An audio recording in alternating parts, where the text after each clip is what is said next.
Hello everyone, welcome back to be our YouTube channel किताबों की पाठशाला। सो गाइस, आज की इस वीडियो में हम देखने वाले हैं क्लास 11th बायो का चैप्टर नंबर 6 पुष्पीय पादपों का सारी।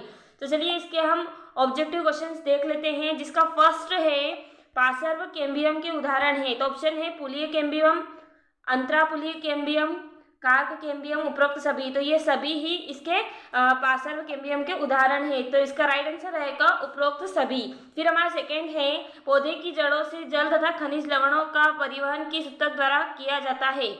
तो इसका फर्स्ट है जाइलम द्वारा, फ्लोएम द्वारा, पेरेन्काइमा द्वारा, कोलेनकाइमा द्वारा। तो राइट आंसर रहेगा फर्स्ट वाला जाइलम द्वारा। फिर हमारा नेक्स्ट है जाइलम के भाग हैं। तो फर्स्ट है वाहिनिकी, वाहिका, पेरेन्काइमा और सभी। तो इसका राइट आंसर रहेगा सभी, क्योंकि ये तीनों ही जाइलम के भाग है। ओके, फिर हमारा नेक्स्ट क्वेश्चन है फ्लोएम के भाग है चालिनी नलिका, पेरेन्काइमा, तंतु या सभी। तो ये तीनों ही इसके भाग है, इसलिए इसका राइट आंसर रहेगा सभी। फिर हमारा फिफ्थ है रंध्र की संरचना में कौन से भाग दिखाई देते हैं। तो इसका फर्स्ट है रक्षक कोशिका, सहायक कोशिका है, क्लोरोप्लास्ट, सभी। तो राइट आंसर रहेगा सभी, क्योंकि ये सभी ही इसके भाग हैं। फिर हमारा नेक्स्ट है रिक्त स्थानों की पूर्ति कीजिए। तो इसका फर्स्ट है ऐसे संवहन बंडल जिनमें जाइलम व फ्लोएम के मध्य में कैम्बियम उपस्थित होता है संवहन बंडल कहलाता है। तो राइट आंसर रहेगा यहाँ पर खुला। ओके, खुला। फिर हमारा नेक्स्ट है कैस्पेरिन पट्टिकाओं में पाई जाती है। तो राइट आंसर रहेगा परिरंभ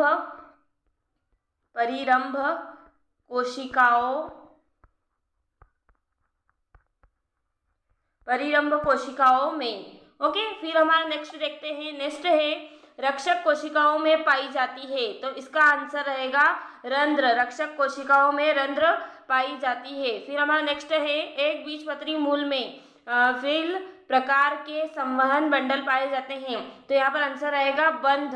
ओके, बंध प्रकार के संवहन बंडल पाए जाते हैं। फिर हमारा नेक्स्ट है सही जोड़ियाँ। तो इसका फर्स्ट है विभजयो उत्तक। तो इसका जो मिलान रहेगा वो होगा विभाजनशील कोशिकाएं। फिर हमारा सेकेंड है मूल गोप। तो इसका रहेगा जड़, सेकेंड वाले का। ओके, फिर थर्ड है हमारा बुलीफॉर्म कोशिकाएं। तो इसका रहेगा एक बीजपत्री पत्ती। ओके, थर्ड ये है। फिर हमारा फोर्थ है रंध्र। तो इसका रहेगा पत्ती, ओनली पत्ती। ओके, और फिफ्थ है फ्लोएम। तो इसका रहेगा भोजन का परिवहन। फिर हमारा नेक्स्ट है एक वाक्य में उत्तर लिखिए। तो इसका फर्स्ट है एक बीजपत्री मूल में संवहन बंडल की संख्या लिखिए। तो इसका राइट आंसर रहेगा एक बीजपत्री मूल में संवहन बंडलों की संख्या 6 से अधिक होती है। ओके, 6 से अधिक होती है। फिर हमारा नेक्स्ट देख लेते हैं अंतः काष्ठ में उपस्थित पदार्थों के नाम लिखिए। तो आंसर है टेनिन व रेजिन। क्या है आंसर? टेनिन व रेजिन। ओके, फिर हमारा नेक्स्ट है जाइलम पेरेन्काइमा की भित्ति किस पदार्थ की बनी होती है। तो राइट आंसर रहेगा सेल्यूलोज। Okay, cellulose. फिर हमारा नेक्स्ट है प्रायः स्ट्रोमेटा पत्तियों की किस सतह पर उपस्थित होते हैं। तो इसका आएगा प्रायः स्ट्रोमेटा पत्तियों की निचली सतह पर। क्या आएगा आंसर? निचली सतह पर उपस्थित होते हैं। ओके, फिर हमारा नेक्स्ट क्वेश्चन है अति लघुत्तरी प्रश्न, जो कि हमारे 2 अंकीय प्रश्न है। तो चलिए इसको देखना स्टार्ट करते हैं। इसका फर्स्ट है विभजयो उत्तक को परिभाषित कीजिए। तो चलिए इसका आंसर हम देख लेते हैं। आंसर है हमारा के आंसर आप स्क्रीन पर देख सकते हैं। विभजयोत्तक की परिभाषा कोशिकाओं का वह समूह जिसमें विभाजन की क्षमता होती है या विभाजित हो रही हो या होने वाली हो, विभजयोत्तक कहलाती है। इसे निर्माणी उत्तक भी कहते हैं, यानी कि वह उत्तक जो विभाजन करती हो, मतलब वह उत्तक जो विभाजन करती हो, तो जो विभाजन करेगी तो उसी को हम क्या बोलेंगे? विभजयो उत्तक। ओके, फिर हमारा नेक्स्ट है क्वेश्चन है हमारा पेरेन्काइमा उत्तक के 2 कार्य लिखिए। तो चलिए इसका आंसर हम देख लेते हैं। आंसर है हमारा आंसर आप स्क्रीन पर देख सकते हैं के 2 प्रमुख कार्य। तो इसका फर्स्ट है पेरेन्काइमा का सबसे प्रमुख कार्य प्रकाश संश्लेषण, संचय और स्त्राव संपन्न करना है। यानी कि जो पेरेन्काइमा है वो क्या करती है? प्रकाश संश्लेषण भी करती है, फिर मतलब संचय भी करती है और स्त्राव भी करती है। फिर हमारा सेकेंड है इसका ही पेरेन्काइमा उत्तक भोजन का भंडारण करता है तथा पौधों को सहारा प्रदान करता है। जो पेरेन्काइमा उत्तक रहेगा वो क्या करेगा, जो भोजन है उसको पौधे के विभिन्न भाग तक पहुंचाएगा, मतलब उसको अच्छे से हर पार्ट में खाने को पहुंचाएगा। फिर क्या करेगा, उसको सहारा भी प्रदान करेगा। ओके, फिर हमारा नेक्स्ट क्वेश्चन है।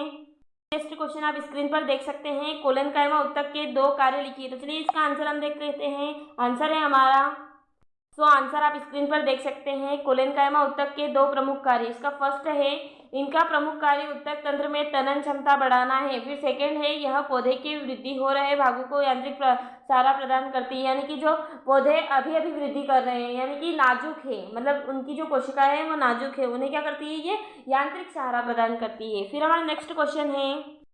नेक्स्ट क्वेश्चन आप स्क्रीन पर देख सकते हैं। जाइलम व फ्लोएम का एक एक कार्य लिखिए। तो चलिए इसका आंसर हम देख लेते हैं। आंसर है हमारा, आंसर है जाइलम एवं फ्लोएम के एक एक कार्य इस प्रकार है। तो पहले हम जाइलम का देख लेते हैं। जाइलम का है, जाइलम का मुख्य कार्य भूमि से जल को अवशोषित कर पौधे के विभिन्न भागों तक पहुंचाना, यानी कि जाइलम एक ऐसा उत्तक है जो क्या करेगा, भूमि मतलब जो जड़ है उसे क्या, जड़ से क्या करेगा, भूमि मतलब भूमि से क्या करेगा, पानी को जड़ अवशोषित करेगी और जो जड़ें है वो उसे तने तक ले जाएगी और तने से मतलब पौधे के हर पार्ट में पहुंचाएगी। फिर हमारा इसी का सेकंड है फ्लोएम के महत्वपूर्ण कार्य। तो यह क्या करेगी, पत्तियों से भोजन को तने तथा अन्य भागों तक पहुंचाने का ये कार्य करती है। ये क्या करती है, जो भोजन होता है, हमें पता है कि भोजन है वो प्रकाश संश्लेषण द्वारा पत्तियों में बनता है, उसके द्वारा क्या किया जाएगा, जो पत्तियों द्वारा मतलब पत्तियों में ऐसे उत्तक होते हैं फ्लोएम उत्तक, तो उसके द्वारा उस खाने को पूरे संपूर्ण पेड़ या पौधे में पहुँचाया जाएगा। फिर हमारा नेक्स्ट क्वेश्चन है हमारा, वार्षिक वलय का अर्थ स्पष्ट कीजिए। तो चलिए इसका आंसर हम देख लेते हैं। आंसर है हमारा, गाइस आंसर आप स्क्रीन पर देख सकते हैं। वार्षिक वलय का अर्थ बसंत काष्ठ तथा शरद काष्ठ से बनने वाले वलय सामूहिक रूप से वार्षिक या वृद्धि वलय कहलाते हैं। फिर हमारा नेक्स्ट क्वेश्चन आते हैं हमारे लघुत्री प्रश्न। तो इसका फर्स्ट हम देख लेते हैं। हम इसका फर्स्ट है, एक बीजपत्री व द्विबीजपत्री जड़ में कोई 3 अंतर लिखिए। तो चलिए इसका आंसर हम देख लेते हैं। आंसर है हमारा, एक बीजपत्री तथा द्विबीजपत्री जड़ में अंतर। तो इसमें से हमें जो भी पसंद हो वो कोई अच्छे से याद कर लेना है। पहला हमारा लक्षण है बलफुट पर, तो एक बीजपत्री में देखें और द्विबीजपत्री में देखें। तो इसका फर्स्ट है, कम विकसित होते हैं, अधिक विकसित होते हैं। फिर इसी का सेकेंड है अंतस्त्वचा। तो इसका एक बीजपत्री में है, कोशिकाओं में कैस्पेरियन पट्टिकाओं अरीय व स्पर्श रेखीय भित्तियों पर होती है, अतः इनमें मार्ग कोशिकाएं स्पष्ट होती हैं। फिर हम द्विबीजपत्री जड़ों में देखें तो इसका है, कोशिकाओं की भित्तियां पतली होती हैं, इनमें अरीय भित्ति पर कैल्पेरियन पट्टिकाएं होती है, अतः मार्ग कोशिकाएं स्पष्ट नहीं होती हैं। फिर हम इसी का थर्ड देखें, परिरंभ। तो इसमें है, इनमें केवल पार्श्व मूलों का निर्माण होता है। पार्श्व मूलों के निर्माण के अलावा संवहन तथा व कारक एथा का निर्माण भी इसी से होता है। फिर अगला है संवहन पुल पर आधारित। तो प्रायः 6 से अधिक होते हैं, एधा का निर्माण नहीं होता है, द्वितीय वृद्धि नहीं होती है। फिर द्विबीजपत्री जड़ में देखें तो प्रायः 2 से 6 तक होते हैं, एधा का निर्माण होता है, द्वितीय वृद्धि होती है। फिर लास्ट देखें मज्जा के आधारित। तो इसका है, सुविकसित होता है, अल्प विकसित होता है। सुविकसित से मतलब है मतलब पूर्ण रूप से विकसित होता है, अल्प विकसित यानी कि आधा विकसित होता है, पूर्ण रूप से विकसित नहीं होता है। फिर हमारा नेक्स्ट क्वेश्चन आप स्क्रीन पर देख सकते हैं। एक बीजपत्री व द्विबीजपत्री तने में कोई 3 अंतर लिखिए। तो चलिए इसका आंसर हम देख लेते हैं। आंसर है हमारा, तो आंसर आप स्क्रीन पर देख सकते हैं, एक बीजपत्री द्विबीजपत्री तने में अंतर।